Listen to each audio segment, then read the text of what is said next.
जीवित परमेश्वर के वाचा के वचन यहोशू की पुस्तक अध्याय 22। उस समय यहोशू ने रूबेनियों, गादियों और मनश्शे के आधे गोत्रियों को बुलवाकर कहा, जो जो आज्ञा यहोवा के दास मूसा ने तुम्हें दी थी वे सब तुमने मानी है, और जो जो आज्ञा मैंने तुम्हें दी है उन सभी को भी तुमने माना है। तुमने अपने भाइयों को इतने दिनों में आज के दिन तक नहीं छोड़ा, परंतु अपने परमेश्वर यहोवा की आज्ञा तुमने चौकसी से मानी है। और अब तुम्हारे परमेश्वर यहोवा ने तुम्हारे भाइयों को अपने वचन के अनुसार विश्राम दिया है, इसलिए अब तुम लौटकर अपने अपने डेरों को और अपनी अपनी निज भूमि में, जिसे यहोवा के दास मूसा ने यरदन पार तुम्हें दिया है, चले जाओ। केवल इस बात की पूरी चौकसी करना कि जो जो आज्ञा और व्यवस्था यहोवा के दास मूसा ने तुमको दी है उसको मानकर अपने परमेश्वर यहोवा से प्रेम रखो, उसके सारे मार्गों पर चलो, उसकी आज्ञाएं मानो, उसकी भक्ति में लौलीन रहो और अपने सारे मन और सारे प्राण से उसकी सेवा करो। तब यहोशू ने उन्हें आशीर्वाद देकर विदा किया और वे अपने अपने डेरे को चले गए। मनश्शे के आधे गोत्रियों को मूसा ने बाशान में भाग दिया था, परंतु दूसरे आधे गोत्र को यहोशू ने उनके भाइयों के बीच यरदन के पश्चिम की ओर भाग दिया। उनको जब यहोशू ने विदा किया कि अपने अपने डेरे को जाए, तब उनको भी आशीर्वाद देकर कहा, बहुत से पशु और चांदी, सोना, पीतल, लोहा और बहुत से वस्त्र और बहुत धन संपत्ति लिए हुए अपने अपने डेरे को लौटाओ और अपने शत्रुओं की लूट की संपत्ति को अपने भाइयों के संग बांट लेना।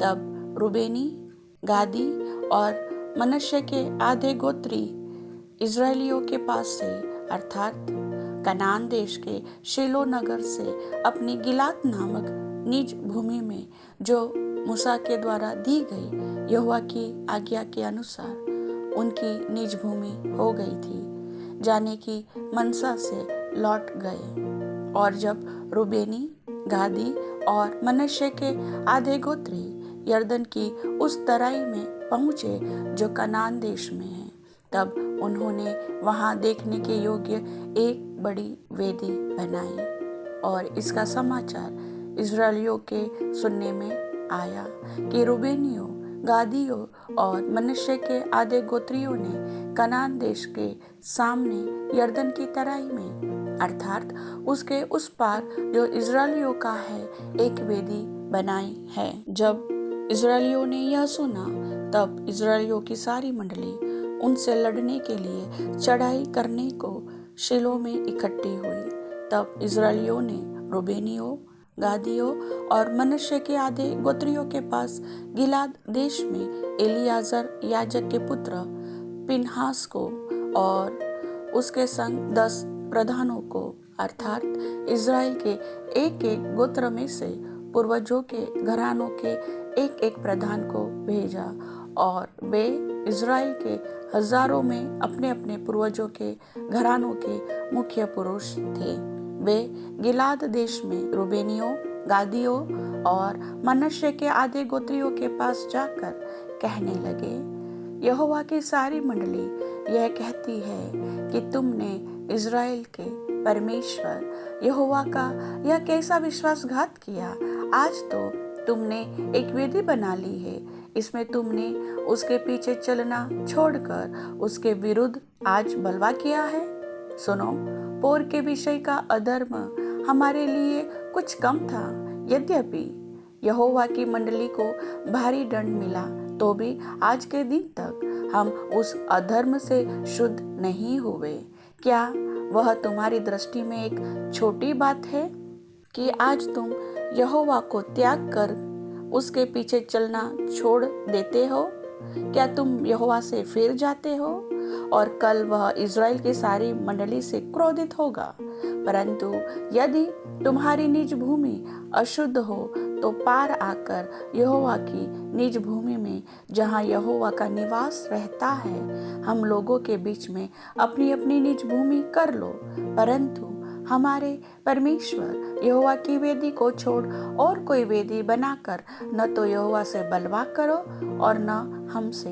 देखो, जब जेरह के पुत्र आकान ने अर्पण की हुई वस्तु के विषय में विश्वासघात किया, तब क्या यहोवा का कोप इज़राइल की पूरी मंडली पर न भड़का और उस पुरुष के अधर्म का प्राणदंड अकेले उसी को न मिला?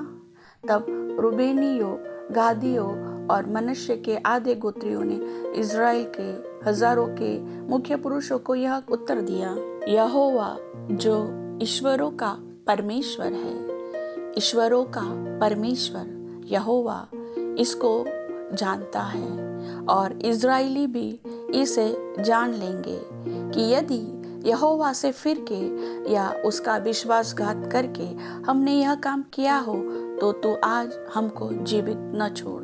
यदि आज के दिन हमने वेदी को इसलिए बनाया हो कि यहोवा के पीछे चलना छोड़ दे, या इसलिए कि उस पर होम बलि, अन्न बलि या मेल बलि चढ़ाए, तो यहोवा आप इसका हिसाब ले।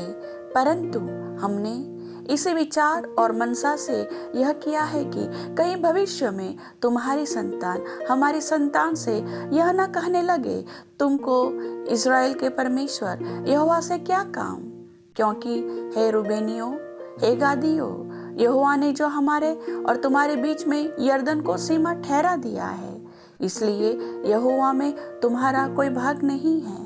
ऐसा कहकर तुम्हारी संतान हमारी संतान में से यहोवा का भय छुड़ा देंगी। इसलिए हमने कहा, आओ हम अपने लिए एक वेदी बना ले, वह होम बलि या मेल बलि के लिए नहीं, परंतु इसलिए कि हमारे और तुम्हारे और हमारे बाद हमारे और तुम्हारे वंश के बीच में साक्ष्य का काम दे, इसलिए कि हम होम बलि, मेल बलि और बलिदान चढ़ाकर यहोवा के सम्मुख उसकी उपासना करें, और भविष्य में तुम्हारी संतान हमारी संतान से यह न कहने पाए कि यहोवा में तुम्हारा कोई भाग नहीं। इसलिए हमने कहा, जब वे लोग भविष्य में हमसे या हमारे वंश से यह कहने लगे, तब हम उनसे कहेंगे कि यहोवा के वेदी के नमूने पर बनी हुई इस वेदी को देखो, जिसे हमारे पुरखाओं ने होम बलि या मेल बलि के लिए नहीं बनाया, परंतु इसलिए बनाया था कि हमारे और तुम्हारे बीच में साक्ष्य का काम दे। यह हमसे दूर रहे कि यहोवा से फिरकर आज उसके पीछे चलना छोड़ दे और अपने परमेश्वर यहोवा की उस वेदी को छोड़कर, जो उसके निवास के सामने है, होम बलि और अन्न बलि या मेल बलि के लिए दूसरी वेदी बनाए।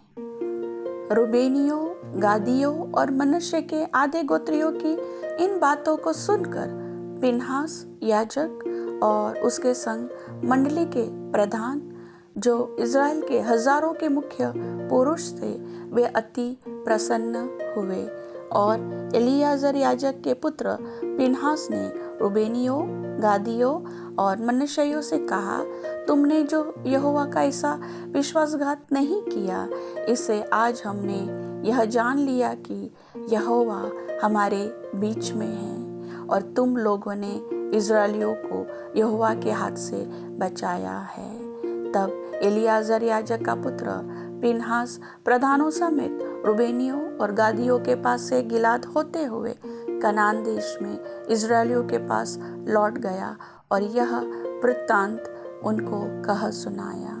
तब इज़राइली प्रसन्न हुए और परमेश्वर को धन्य कहा, और रूबेनियों और गादियों से लड़ने और उनके रहने का देश उजाड़ने के लिए चढ़ाई करने की चर्चा फिर न की। और रूबेनियों और गादियों ने यह कहकर, यह वेदी हमारे और उनके मध्य में इस बात की साक्षी ठहरी है कि यहोवा ही परमेश्वर है, उस वेदी का नाम ऐद रखा है। परमेश्वर वचन के सुनने वाले सभी भाई बहनों को आशीष दे। आमीन।